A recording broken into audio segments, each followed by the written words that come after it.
I guess in a way I could look at it as an early Christmas present. If it wasn't for the overwhelming craving for raw meat, not being able to control my actions, and incredibly painful transformation. Oh, and there is the whole having to fight to the death against her older sisters and their lovers. Apparently they want to sacrifice her to some demon fuck to fulfill an old family tradition. Yeah, there are really only negatives thinking about it now. But the things we do for love and all that. It all started when I met this girl, Ari. She worked part-time at the library of the university I attended. I would go there on occasion to study and generally just to relax. I'll be the first to say I'm not great at making friends. Just talking to people in general is a hassle for me if I'm honest. Especially when it comes to talking with women.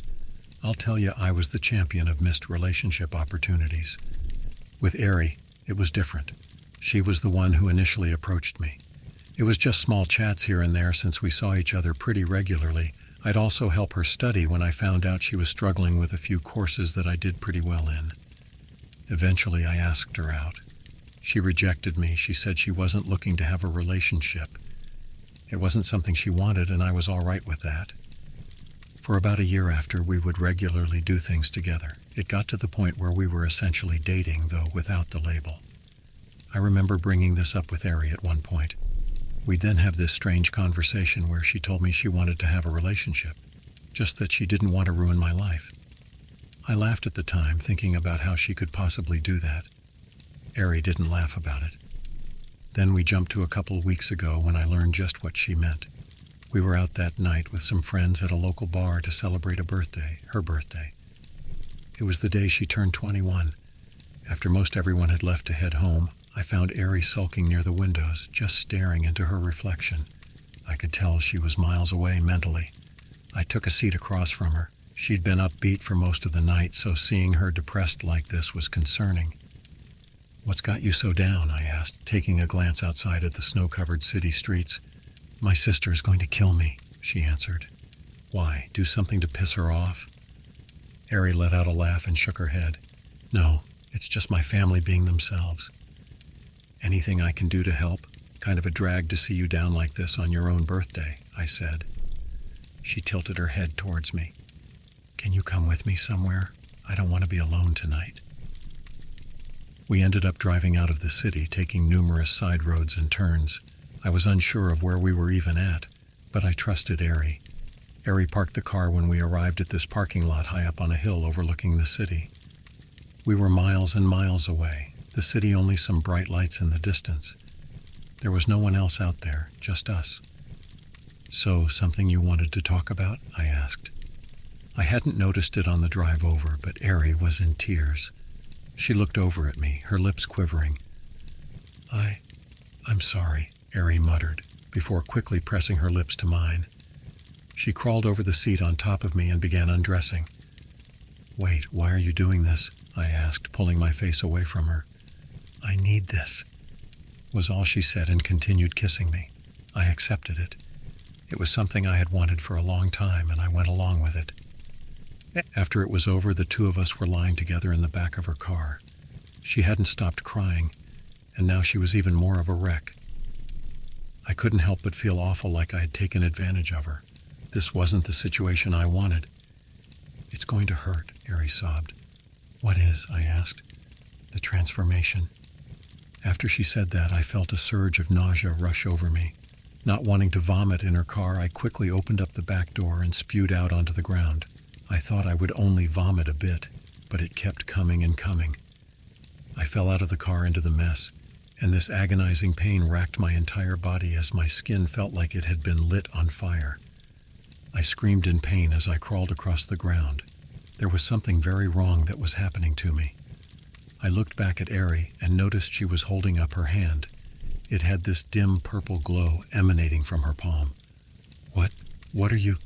I couldn't finish my sentence before vomiting even more. What was coming up now was not food or alcohol anymore. It was blood. My stomach felt as if it was being ripped to pieces. I tried to beg Ari for help between the bouts of vomiting and debilitating pain, but she only watched me. "It will be over soon. You're going to be okay," I heard her say, her voice sounding muffled. I legitimately thought that I was going to die, that this was it. I continued to beg and plead Ari to do something to help. She was chanting at that point, some words that I couldn't discern, each syllable striking me with yet more pain. The bones in my arms, my legs were being broken and reshaped. Even my skull, I could feel, was becoming malformed. My teeth were pushed out of my gums as other longer, sharper teeth took their place. I watched as my skin peeled open, and beneath the blood and tissue, I saw black fur.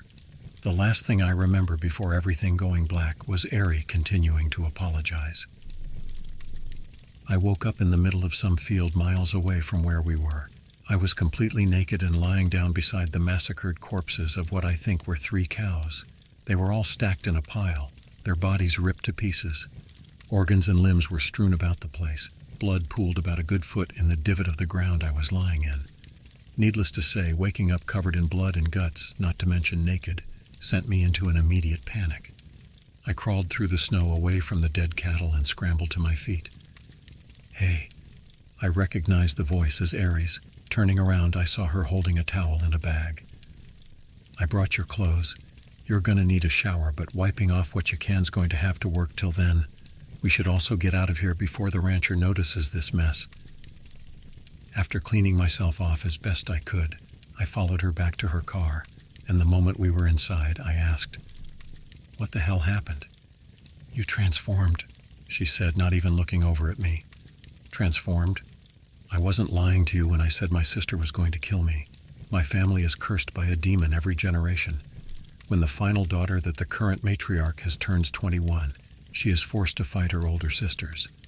Only the strongest daughter has the right to continue the family lineage, so if the youngest dies, then the now youngest daughter takes her place, and the cycle continues until there is only one daughter left.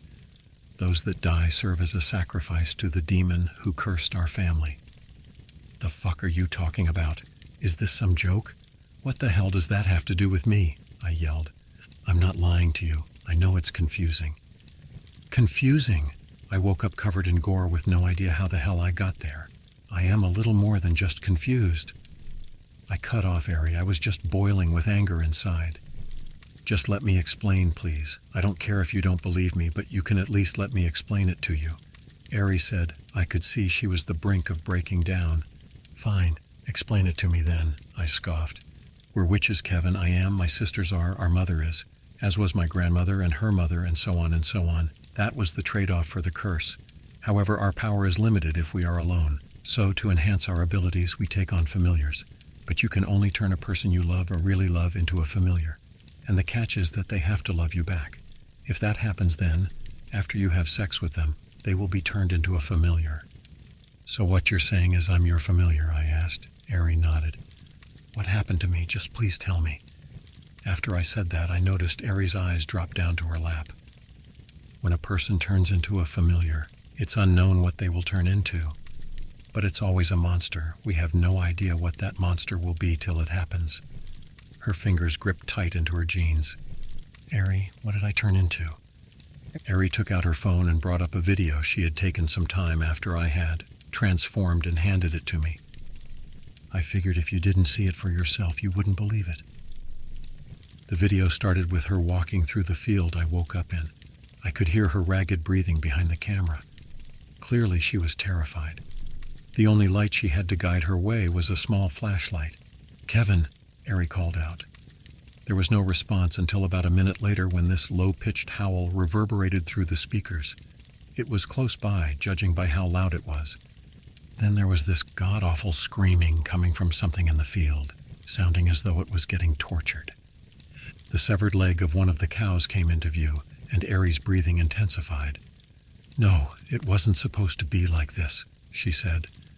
Pointing the camera up, Ari stopped in front of a pair of glowing red eyes, peering at her from the darkness.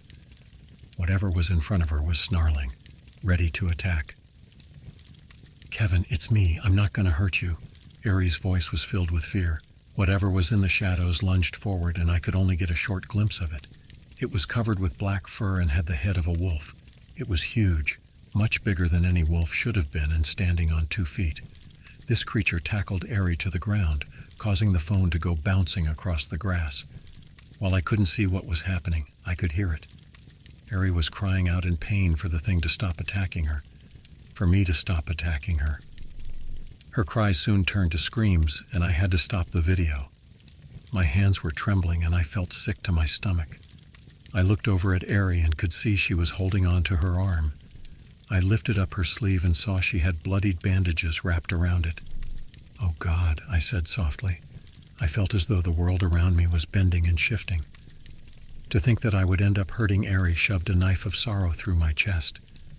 "Don't worry, we heal pretty quick. I'll be okay." "Can you turn me back to normal?" I asked. Ari shook her head. "Once the process is done, there's no reversing it. What if I kill somebody? What if I end up killing you?" I tried to keep myself under control, but I was a mess, an anxious and scared mess. "You won't. As long as you don't transform, things will be okay," Ari retorted. Why would you do this to me?" "I don't want to die, Kevin. Why is that so hard for you to understand? Doing this to you was my only option. I'd never have been able to fight my sisters without a familiar. Believe me, I never wanted to drag you into this. I tried to accept that I was going to die. But yesterday I just felt so afraid. It's not fair. I never asked to be born into this fucking family. I'm sorry, Kevin, but I need you." It was clear she meant every word she had said. I was just in a daze from all of the information overload. The only thing I could understand was that Ari genuinely thought she was in danger. Seeing how upset she'd got, I couldn't help but feel sympathetic. There was nothing I could do to change what happened to me. While I was far from accepting it, I knew there were other concerns. "Can we just head back to the city? I don't want to be out here any longer," I said. "We can head back to my apartment. You can get cleaned up there." Ari started up the car and we began our drive back. I guess I can't really go around campus covered with some dry blood. People would be a little concerned. "Hey, what did you mean when you said it wasn't supposed to be like this in the video?" I asked.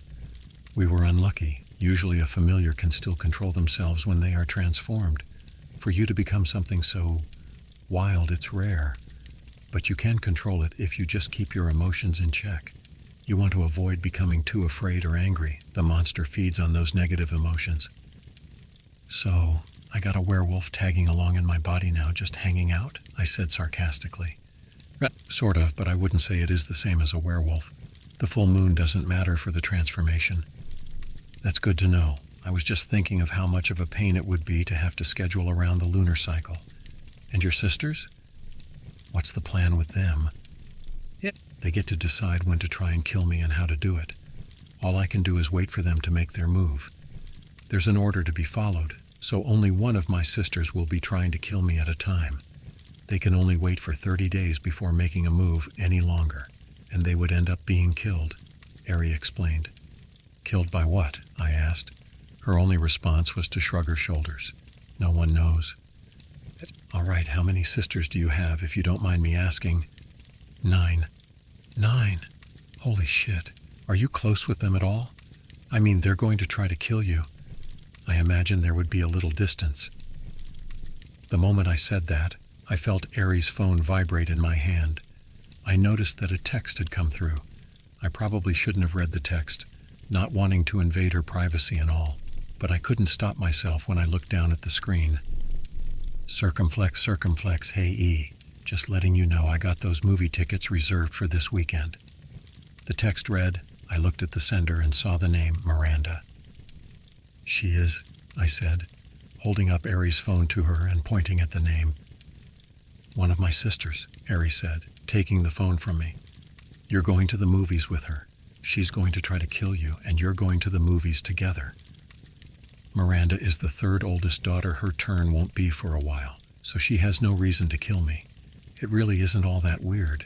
I mean, we had a family get-together for Thanksgiving, and I just went bowling with Jennifer, my fourth oldest sister, last weekend. I mean, I still love them and all. It's just that things have to be this way. There's nothing any of us can do about it. It's just a fucked up fate. Doesn't mean we can't enjoy the time we have left together," Ari said. The idea that they would still try to be a family, even when they knew what was going to happen, was insane to me. I'd have thought you'd want to disassociate yourself as much as possible, so that when the time came you didn't feel anything when you inevitably had to murder each other. Aries' family didn't see this tradition of theirs like that, though. They tried to be a family in spite of it. They would try to be decent people in spite of it.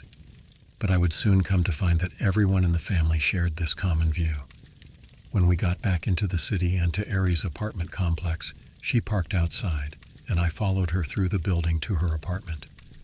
I had only ever been to her apartment a couple of times. She lived with a roommate, so she wanted to try not to disturb her when possible. We got to her door, and when we went inside, I was hit with the immediate stench of marijuana. Aries shut the door inside, walking past me and into the common area of the apartment. "I told you to open the windows if you're going to do that shit here," Aries said as she went to open a couple of windows. "Ah, shit. Sorry, Aries. You know I forget stuff." I had a man's voice and walked in to see a hippie-looking man lounging on a sofa, joint hanging lazily from his mouth as he watched television. "Oh, hey, bro," he said to me, not turning his head to look at me. "You're back. You get my text?" A young woman dressed in some black clothing and sporting some pretty dark makeup walked in from the hall. When she saw me, there was a look of surprise on her face. "Oh, you must be Kevin. E told me all about you." The woman examined me closer. I think she was taking in all of the dried blood that still covered a good part of my face and hands. An inquisitive expression formed on her face as she looked back at Aries. You, did..." Aries nodded in response. "Well, it's nice to meet you, Kevin. I'm Miranda, Aries' sister. That lazy ass on the couch is my boyfriend, Victor. You live together, huh?" "Sorry, You're planning on killing her, right?" I asked. "She already told you all that. At some point I'll have to try, I guess. It's not like I want to or anything." Miranda leaned against the wall and frowned. I didn't know how to respond. All of this was just so insane to me. Aries led me to the bathroom so I could wash up. It was nice to finally get all of the blood off. Pretty tricky with how stuck on it had become. Felt like I had to nearly scrub my skin off. Even after that shower, I still didn't feel fully clean, but I'd feel bad running up their water bill. When I hopped out of the shower, I noticed the mirror hanging above the sink. I wiped away the fog and took a look at myself. I had always had a scar on my shoulder ever since I was 8 years old. It was from this huge stray dog that attacked me and a couple friends. It had bitten into my shoulder and punctured a decent few holes into it. I remember how afraid I was at that moment. Since then, I've never been comfortable around dogs, especially big ones. The scar from that attack was completely gone now, like it never happened. At that point, the reality of the situation came crashing down on me. I could have murdered Aries well before her sisters even got the chance. I could have woken up surrounded by the bodies of the family living at that ranch, instead of a few cows. Knowing what I know now, it was a miracle that wasn't the case. I had thought it was strange that the rancher never heard his cattle being slaughtered. Turns out he did, but Aries convinced him not to investigate and let her handle it. I got dressed and went back out to the living room and found that only Miranda was here. She was lounging on the sofa, reading through some medical textbook. "If you're curious, Aries went to work. She wanted to take you with her, but she was already running really late." "Looks like I'm walking back then," I sighed. "I can give you a ride over if you want," Miranda offered. I could tell by her expression she saw my apprehension about taking her up on that. "You don't trust me, I take it." I'm still coming to terms with the fact that the girl I loved turned me into a werewolf and is a witch. I don't know where to begin with the whole family blood prophecy shit. I mean, it sounds like the plot to a B movie. Let's just say I'm not in a trusting mood today. I replied. "A werewolf? Wow, that's pretty fucked," Miranda said with a laugh. "So I've been told. Guess I won the lottery on transformations. Your boyfriend what were they called again?" "Familiar, and yeah, he's mine." "What monster did he turn out to be?" "I shouldn't tell you, but I feel kinda inclined to since you told me about yourself.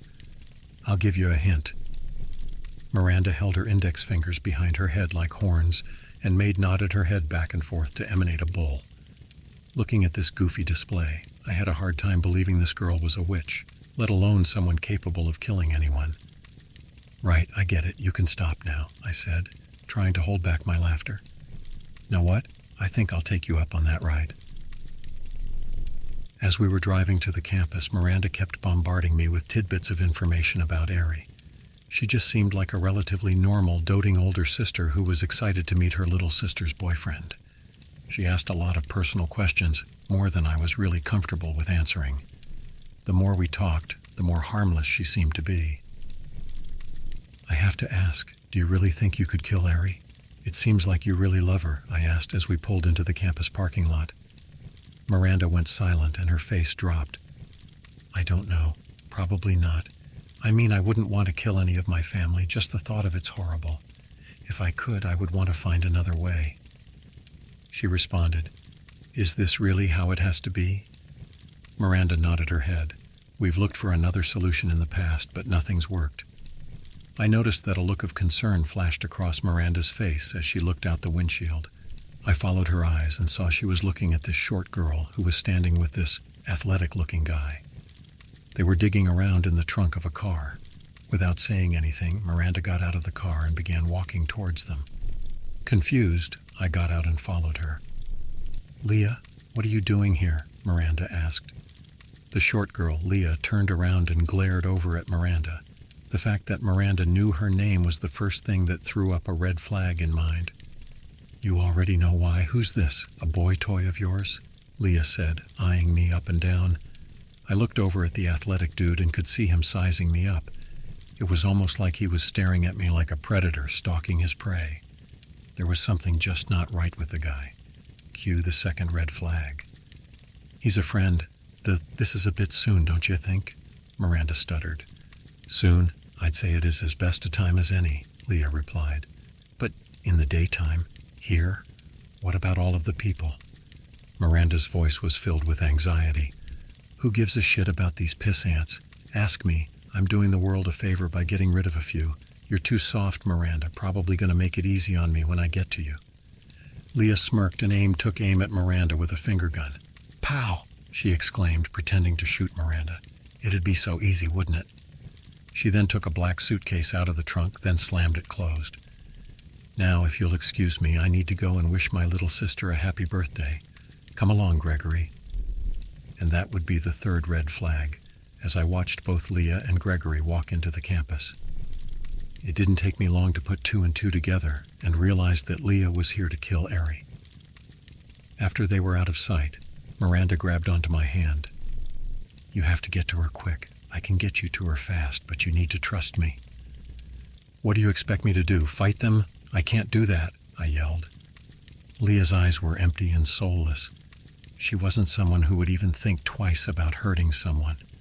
I wasn't some hero. I couldn't just fight some psychopathic witch. Just warn Ari they are coming and get her away from here, Miranda said. Can't you help her? I asked. Miranda shook her head. We can't interfere directly. The best thing I can do is get you close to Ari. Please, Kevin, you're the only one who can help her. I don't want to lose her, Miranda begged me. I cursed myself for getting involved at all with this messed up family, but I couldn't bring myself to just abandon Ari. Even after all of the shit that had happened, I still loved her. All right, what do you need me to do? When I said that, I could see relief come over Miranda. Close your eyes and clear your mind, Miranda said. I followed her instructions as she gripped my hand tighter and placed her other hand against my cheek. Now, I want you to picture a place you think she would be at, the closest you think you can get to her. I imagined the second floor of the library. There was this area that had a bunch of tables and a few bookshelves. That was where Ari ended up spending most of her time, as they were where the most checked-out books were kept. I'd regularly find her there, placing the books back in their places. Okay, I got it. Good luck, Kevin. Please keep her safe. In an instant, I felt this overwhelming sensation of vertigo, and then found myself standing in the library. The accuracy of the teleport was a bit off as I found myself standing on a table, but it worked. Part of me was astonished by the fact that I had literally teleported. But when I remembered the bloodthirsty short girl and her creepy fucking boyfriend coming to kill, I pushed the thought away real quick. Fuck me, where the hell did you come from? I heard a student yell who was sitting at the table I was standing on. That was some fucking Houdini shit he just pulled, damn! There was quite the commotion going on now, but I tuned it all out as I looked around for Ari. I found her coming out from behind one of the bookshelves, probably drawn out by all the talking. I hopped off the table and ran over to her and grabbed her by the shoulders. "We gotta go, now," I yelled. "Why, what's happening?" "It's your sister. She's coming for you." Suddenly, all of the lights shut off, and the library was plunged into darkness.